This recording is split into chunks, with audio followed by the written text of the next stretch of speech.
People walking slowly in front of you. Holy Moses, there is nothing more aggravating.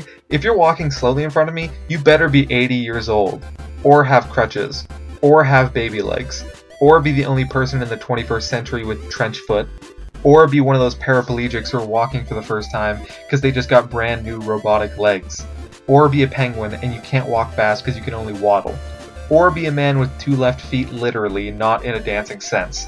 Or be a person who just stepped onto one of those tiny toy soldiers so now your foot hurts. Or be a person who just got into some trouble with the mob so they tied cement blocks to your feet and were meaning to throw you into a river but gave up halfway through the drive and just dropped you off in the middle of town so now you're walking around with cement feet. Or be a person who's walking in heels for the first time ever.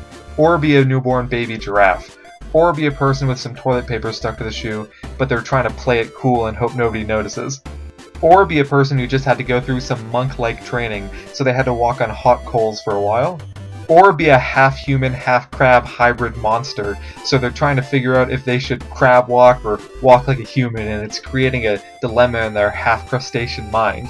If you're none of these things, then please walk at a reasonable pace.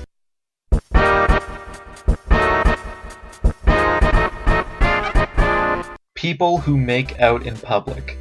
Alright, this might just be my crushing loneliness talking, but it's fucking gross. I don't mean like a peck on the lips or something.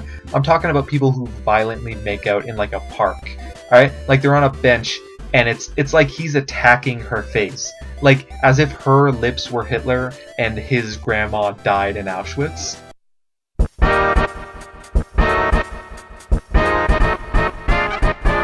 When I try to say hello to a stranger and they ignore me. Nothing makes me resent humanity more than when I'm walking down the street and I see another person walking towards me and we're about to pass each other, so I think to myself, hey, Ploppy the man, how about you don't be an antisocial grumpy douche today and try saying hello to this stranger? Okay, what's the worst that could happen? And then I say, hi, and then he doesn't even look me in the eye and he keeps walking forward like a fucking robot, and then I'm just left wondering, like, what is reality? Like, did I die in my sleep and become a ghost like Casper? But I'm like one of those crazy ghosts who doesn't know he's dead yet, so I'm wandering around the earth wondering why people are ignoring me. And then I realize, hey, wait a minute, that guy was just an asshole. I got ignored like I was that bitch from that one anime, Another, where like if that guy didn't ignore me, he would have been cursed with some kind of final destination death where he gets strangled by his bathtub. So he had to do it for his own safety. Like, okay, look, if somebody says hi to you, say hi back, you fucking piece of shit. I'm trying to be nice.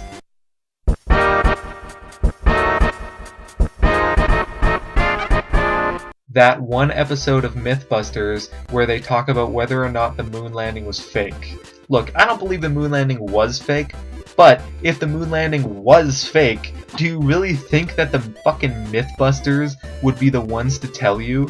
Like, do you think if they examined some moon rock and it turned out to be a petrified chicken nugget, they would just be like, holy shit guys, this doesn't add up. We totally didn't go to the moon. Myth plausible. No, there's no fucking way that if the Mythbusters found anything suspicious, they would ever mention it. So you already know how the episode is going to end, myth busted, before you even watch it. It'd be like if they did a 9/11 conspiracy show, and the guy was just like, hey, fully grown man who wears a beret, Jamie, can jet fuel melt steel beams? I don't know. Let's find out. Oh my god, Jesse Ventura was right. The moon landing episode was the dumbest episode of that show.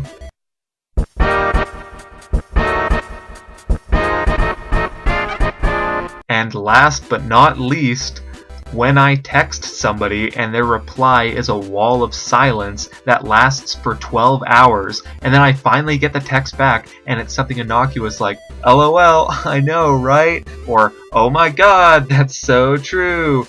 So I waited 12 hours for a response that probably took about 4 brain cells to come up with. Like, I think more brain power is put towards thinking that you should scratch your own ass. Really nice to know where I stand with you, person that I'm texting.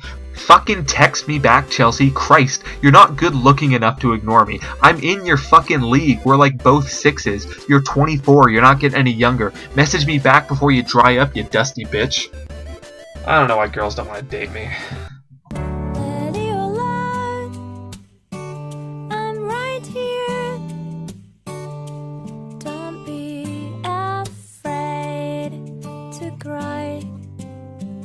Don't be afraid.